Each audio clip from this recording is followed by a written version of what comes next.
MC 내레이션, 오프닝 대본, 한국어, 조용하고 낮은 톤.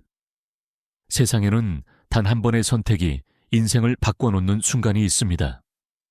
조금 더 긴장감을 실으며, 누군가는 비에 젖은 길 위에서, 누군가는 상처 입은 사람을 지나치지 못해, 그리고 누군가는 세상이 요구하는 완벽함 대신 자신의 신념을 선택합니다. 조금 멈췄다가 감정을 끌어올리며, 오늘 이야기할 주인공 박수진. 그녀는 차가운 빛 속에서도, 찢겨진 꿈 위에서도 결코 고개를 숙이지 않았습니다. 목소리에 단단한 울림을 담으며, 이제 당신은 질문하게 될 겁니다. 과연 성공이란 무엇인가? 진짜 가치란 무엇인가? 살짝 속삭이듯 호기심을 끌어당기며, 모든 것이 뒤바뀌는 그날 아침, 당신은 그녀의 용기에 눈을 뗄 수 없게 될 것입니다.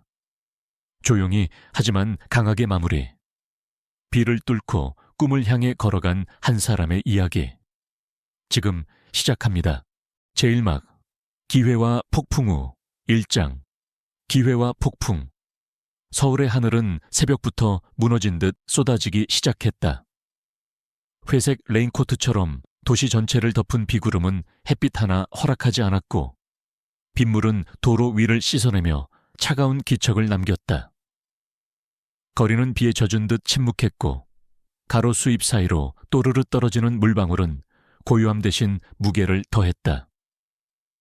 바로 그 틈 박수진은 검은 우산을 움켜쥔 채 성큼성큼 걸음을 옮기고 있었다. 그녀의 손에 든 우산은 낡아 있었다. 손잡이엔 오래된 손때가 묻어 있었고, 천 끝자락은 바람에 한번 찢어졌는지 살짝 벌어져 있었다. 하지만 오늘만큼은 그것마저도 그녀에겐 소중한 방패였다. 자기소개는 팀워크 강조, 약점은 솔직하지만 개선 의지. 그렇지. 작게 중얼이며 그녀는 수차례 되뇌었던 답변을 되새겼다. 면접까지 25분. 비에 젖을까 조심스럽게 품에 안은 서류 봉투는 방수팩 2겹에 감싸져 있었고, 그녀가 입은 연한 회색 정장은 3개월 아르바이트에서 산 인생 첫 정장이었다. 목적지는 강남에 위치한 대형 IT 기업의 본사. 이번이 마지막 기회야 라는 말을 전날 밤 어머니의 사진 앞에서 조용히 되뇌었던 박수진은 마음을 다잡고 발걸음을 재촉했다. 그런데 그 순간, 으악, 쾅, 무언가 부서지는 소리와 함께 끼익끼 거친 마찰음. 그녀는 본능처럼 시선을 돌렸다. 비 내리는 골목 구석, 허름한 리어카를 끌고 가던 한 노인이 무릎을 꿇고 넘어져 있었다. 수레가 뒤집히면서 위에 실려있던 계란 박스들이 도로 위로 쏟아졌다. 흰자와 노른자가 섞여 빗물과 함께 흐르기 시작했고, 깨진 계란 껍질은 우울한 빛에 아스팔트 위에 조용히 뒹굴었다. 그 장면은 시간이 멈춘 듯했다. 박수진은 잠시 멈칫했다. 지금 돌아서면 아무도 뭐라 하지 않을 거야. 하지만 그녀는 우산을 던지듯 뒤로 넘기고 달렸다. 빗속을 뚫고 푹 젖은 바지를 휘날리며 넘어진 노인의 쪽으로 전속력으로 내달렸다. 할아버지, 괜찮으세요? 노인은 고개를 들지 못한 채 주저앉아 있었다. 리어카는 옆으로 넘어져 있었고, 노인의 무릎은 피가 배어나오는 듯 젖어 있었다. 박수진은 허리를 숙여 그의 손을 잡았다. 그러나 그 순간, 철퍼덕, 미끄러운 빗물, 밟지 말았어야 할 깨진 달걀 위. 박수진은 중심을 잃고 그대로 계란 박스 위로 넘어진다. 아, 비명도, 웃음도 아닌 절망의 소리. 달걀의 노른자가, 흰자가 그녀의 흰 블라우스 위를 타고 흐르고 머리카락 사이로 점점 스며들었다. 정장의 재질은 끈적한 노란 액체에 젖어 늘어졌고, 구두는 쩍쩍거리며 울었다. 아가씨, 이것이 어쩌면 좋아. 면접 아니었어요. 내가 다 망쳐놨어요. 노인은 주름진 손으로 그녀의 어깨를 닦아보려 했지만 그 손엔 여전히 계란이 묻어 있었다. 괜찮아요. 박수진은 숨을 고르며 고개를 끄덕였다. 할아버지, 어디 다치신 데는 없어요? 그녀는 여전히 계란 투성이었지만 먼저 묻는 건 노인의 안부였다. 시간은 9시 20분. 면접까지 10분. 하지만 그녀는 욕하지도 절망하지도 않았다. 그녀는 그저 다시 일어섰다. 제2막. 선택과 용기. 2장. 선택과 용기. 빗속에서 일어난 박수진은 서류 봉투를 다시 가슴에 안았다. 온몸은 끈적거렸고 머리카락은 축축이 젖어 얼굴에 들러붙었다. 구두는 매 걸음마다 착착 젖은 소리를 냈고 바람은 그녀의 블라우스를 등 뒤에서 붙잡는 듯했다. 시간은 9시 24분. 면접 장소까지는 도보로 5분. 갈아입을 옷도 씻을 시간도 방법도 없었다. 그녀는 잠시 골목벽에 등을 기대고 눈을 감았다. 지금 돌아서면 아무도 뭐라 하지 않아. 하지만 난 내 선택을 증명하고 싶어. 그녀는 주머니에서 물티슈 한 장을 꺼냈다. 부서진 달걀 껍질을 손끝으로 떼어내고 재킷 소매를 조심히 문질렀다. 그러나 닦아낼수록 더 퍼지는 노란 얼룩. 그럼에도 그녀는 포기하지 않았다. 손톱알에 낀 흰자까지 하나하나 닦아내며 그녀는 다시 고개를 들었다. 로비 입장, 인재개발본부가 위치한 류미아 타워는 서울에서도 손꼽히는 프리미엄 오피스 건물. 대리석 바닥, 유리벽으로 둘러싸인 로비엔 향기로운 커피 냄새와 구두 소리가 가득했다. 박수진이 로비에 들어서자 주변의 시선이 일제히 그녀를 향해 쏠렸다. 어떤 이들은 입을 틀어막고 속삭였고 어떤 이들은 아예 고개를 돌렸다. 누군가는 휴대폰을 꺼내는 듯한 동작까지 했다. 그녀의 차림은 상상 이상이었다. 정장은 젖은 상태로 붙어 있었고 셔츠 위에는 노른자가 선명했다. 그럼에도 그녀는 등을 곧게 세우고 시선을 돌리지 않았다. 이왕 여기까지 왔다면 끝까지 가야 해. 면접장 입장. 면접장 문이 열리는 순간 회의실 안에 모든 시선이 멈췄다. 긴 테이블 위엔 10명의 임원진이 앉아 있었고 정중앙에 앉은 한 여성 검정 재킷과 진주 귀걸이, 눈빛이 칼날처럼 날카로운 그녀가 김지연 이사였다. 그녀는 수진을 보자마자 차갑게 입을 열었다. 이 상태로 면접을 보시겠다고요? 박수진은 그 시선 앞에서 한치의 흔들림도 없이 고개를 끄덕였다.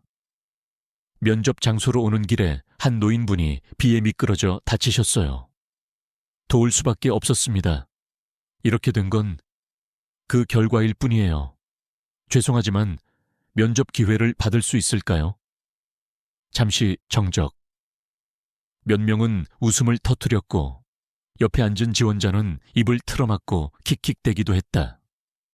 김지현은 눈을 가늘게 뜨더니 천천히 고개를 끄덕이며 말했다. 앉으세요. 박수진은 고개를 숙여 인사하고 자리에 앉았다. 옆에 앉은 지원자는 조금씩 몸을 멀리 움직였다. 그녀는 그런 시선조차 개의치 않았다. 오히려 얼굴을 들고 면접관들의 눈을 정확히 바라보며 기다렸다. 그녀의 눈빛은 말하고 있었다. 이건 부끄러운 상처가 아니라 나의 선택에 대한 자부심이다. 제3막, 기대를 넘은 대답. 3장, 기대 이상의 답변. 자기소개부터 해주세요. 왼편에 앉은 중년 면접관이 조심스레 입을 열었다. 그 순간 박수진은 조용히 숨을 골랐다. 축축이 젖은 셔츠가 피부에 들러붙고 머리카락에서는 달걀 냄새가 은은히 풍겼지만 그녀의 눈빛은 어느 때보다 또렷했다. 안녕하십니까. 저는 박수진입니다. 인사팀 지원자로 이 자리에 섰습니다. 목소리는 크지 않았다. 하지만 그 단정한 어조와 단단한 발음은 방 안의 무거운 공기를 갈랐다. 노른자가 뺨을 타고 흘러내렸지만 박수진은 신경 쓰지 않았다. 나를 평가하는 건 겉모습이 아니라 내가 가진 진심이어야 한다. 질문 세례 질문은 거칠게 쏟아졌다. 본인의 단점을 말해보세요. 팀워크에서 갈등이 생기면 어떻게 대처하겠습니까? 우리 회사 인사 정책 중 가장 문제라고 생각하는 것은? 면접관들은 기회를 주는 듯 보였지만 어디까지나 트랩 함정 질문들이었다. 특히 김지현 이사는 매 질문마다 날카로운 눈빛으로 박수진을 노려보았다. 하지만 박수진은 흔들리지 않았다. 단점은 너무 오랫동안 고민하는 경향이 있습니다. 하지만 그만큼 결정을 내릴 땐 반드시 책임을 지려 합니다. 갈등이 생긴다면 가장 먼저 상대방의 입장을 들을 것입니다. 그리고 문제를 내가 맞다는 관점이 아닌 우리가 함께 해결해야 할 일로 바라보겠습니다. 회사의 인사정책 중 가장 고민해야 할 부분은 숫자보다 사람을 먼저 보는 기준이라고 생각합니다. 변화하는 공기. 면접실의 공기는 서서히 달라지고 있었다. 처음엔 그녀를 비웃던 일부 면접관들도 이제는 진지하게 고개를 끄덕이며 노트를 빠르게 적고 있었다. 몇몇은 옆 사람과 눈을 맞추며 의미심장하게 미소를 교환했다. 하지만 오직 한 사람, 김지연 이사는 여전히 굳은 표정이었다. 그녀의 눈동자는 미세한 떨림이 있었지만 결코 드러내지 않았다. 이 익숙한 눈빛은 작은 움직임 면접이 막바지에 다다를 무렵 박수진은 주머니를 더듬었다. 한 장의 작은 메모지를 꺼내려다 순간 멈췄다. 그녀는 다시 메모지를 조용히 가방 안으로 밀어넣었다. 필요 없었다. 그녀는 이미 자신이 준비한 모든 것을 가슴으로 말하고 있었으니까. 그 짧은 동작 하나, 그 무엇보다 더 크게 김지연의 심장을 때렸다.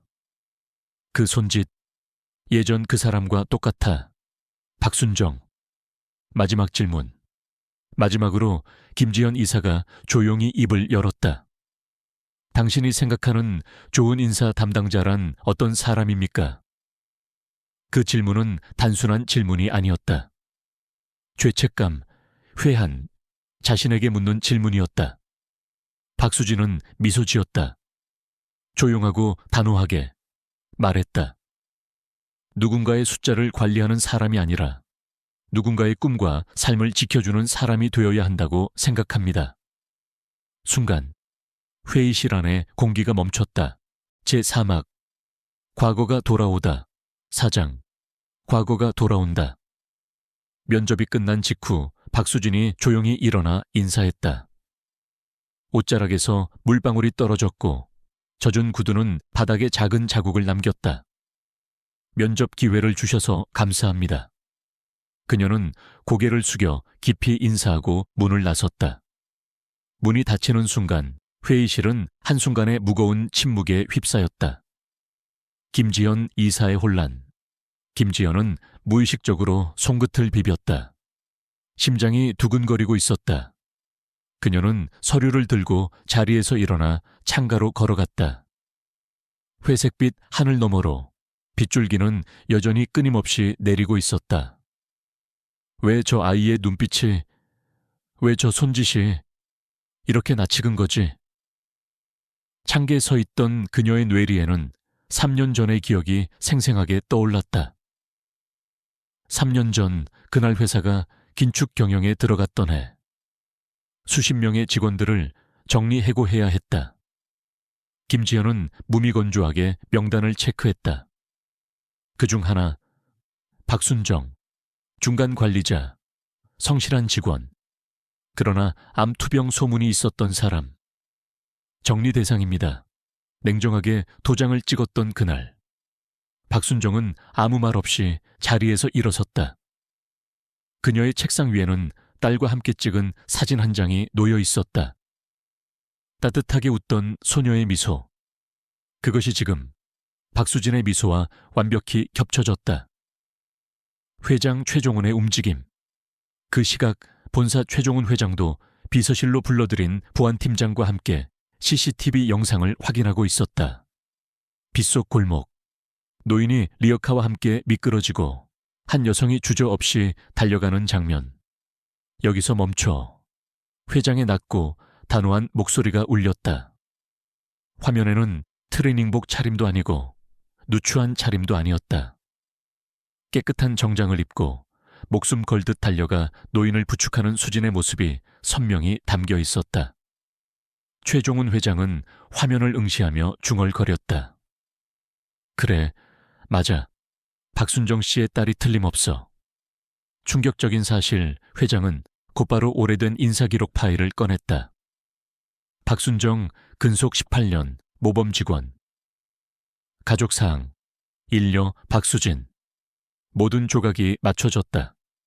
그녀는 어머니의 뜻을 이어 다시 이 회사로 돌아온 것이다.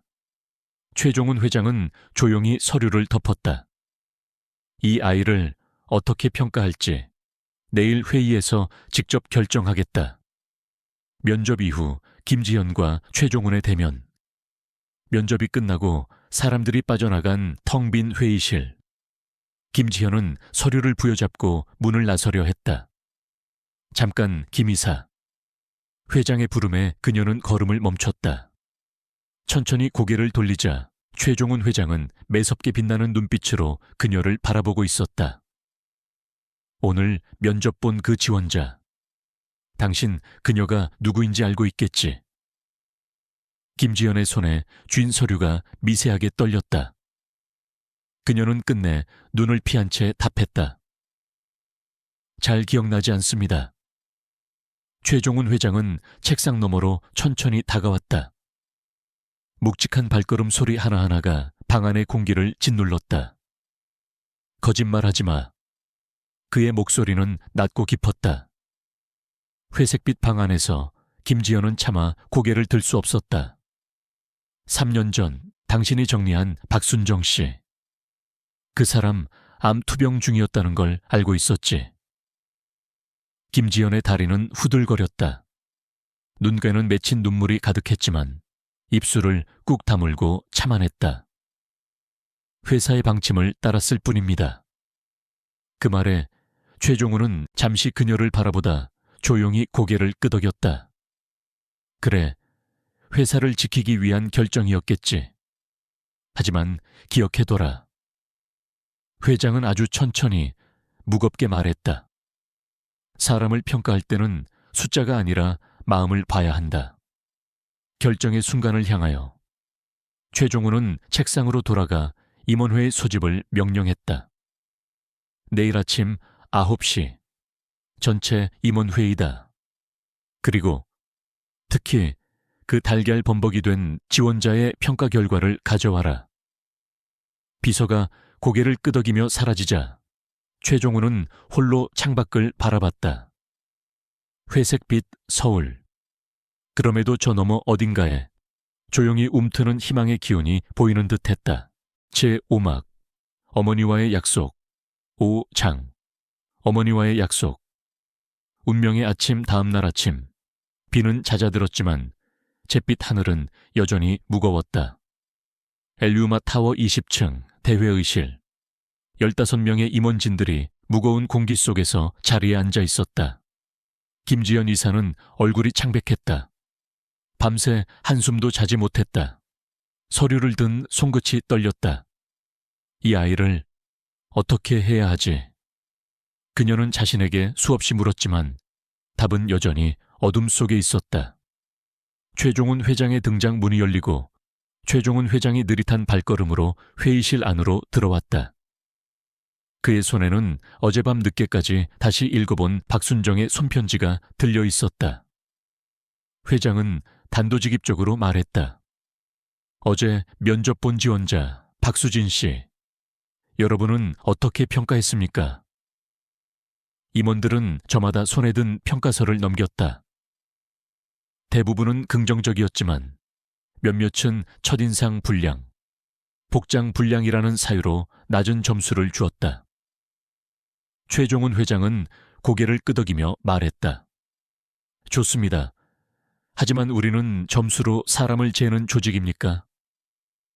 순간 회의실은 숨을 죽인 듯 조용해졌다.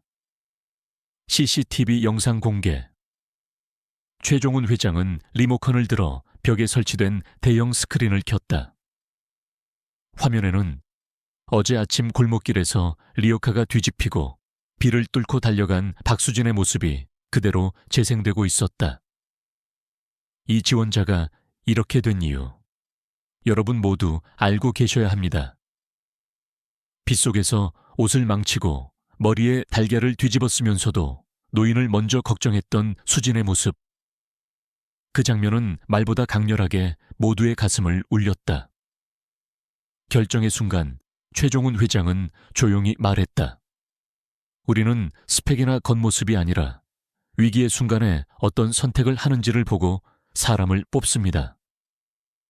저는 박수진 씨를 인재개발본부 특별 채용으로 임명할 것을 제안합니다. 찬성하는 사람. 그가 물었다. 15명 중 반대하는 이는 없었다. 모두 고개를 끄덕였다. 김지연 이사 역시 눈을 감고 고개를 끄덕였다. 그녀의 뺨을 타고 한 줄기 눈물이 흘렀다. 특별한 호출. 박수진 씨를 내 사무실로 부르세요. 최종훈 회장의 명령에 비서는 즉시 움직였다. 박수진과의 만남. 잠시 후 깨끗하게 다듬어진 정장 차림의 박수진이 사무실 문을 두드렸다. 들어오세요. 문을 열고 들어온 그녀는 전날과는 달리 깔끔하고 단정했지만 그 눈빛만은 변함없이 단단했다. 최종훈 회장은 미소 지으며 말했다. 수진 씨, 축하합니다. 인재개발본부 특별 채용이 확정됐습니다. 순간 박수진의 두 눈이 동그랗게 커졌다. 정말인가요? 네. 어제 당신이 보여준 용기와 배려는 우리 회사가 가장 필요로 하는 자질입니다. 박수진은 떨리는 손으로 임명장을 받았다. 그녀의 눈가가 붉어졌지만 끝내 눈물을 삼켰다. 어머니의 편지. 박수진은 조심스럽게 가방에서 한 장의 종이를 꺼냈다. 구겨지고 조금은 빛바랜 그것. 그녀는 그것을 최종훈 회장에게 건넸다. 이건 어머니 책상 서랍에서 찾은 편지입니다. 회장은 받아들고 읽었다. 박순정의 글씨. 이 아이가 부디 사람을 숫자로 재지 않는 곳에서 살아가게 해주세요. 회장은 그 자리에서 오랫동안 말없이 종이를 바라보았다. 새로운 시작. 며칠 후 박수진은 인재개발본부 첫 출근을 맞았다. 책상 위에는 작은 화분 하나가 놓여 있었다. 새로운 시작을 환영합니다. 최종훈 박수진은 살짝 웃으며 화분을 양손으로 감싸 쥐었다. 마지막 장면. 최종훈 회장은 자신의 사무실 책상 위 박순정의 흑백 사진과 그 옆에 놓인 박수진의 새 이름표를 번갈아 바라보았다. 창밖으로 흐릿한 빗방울이 흘렀지만 그의 눈빛에는 분명한 희망이 비치고 있었다. 당신이 지키고 싶었던 세상, 이제 이 아이가 지켜낼 겁니다.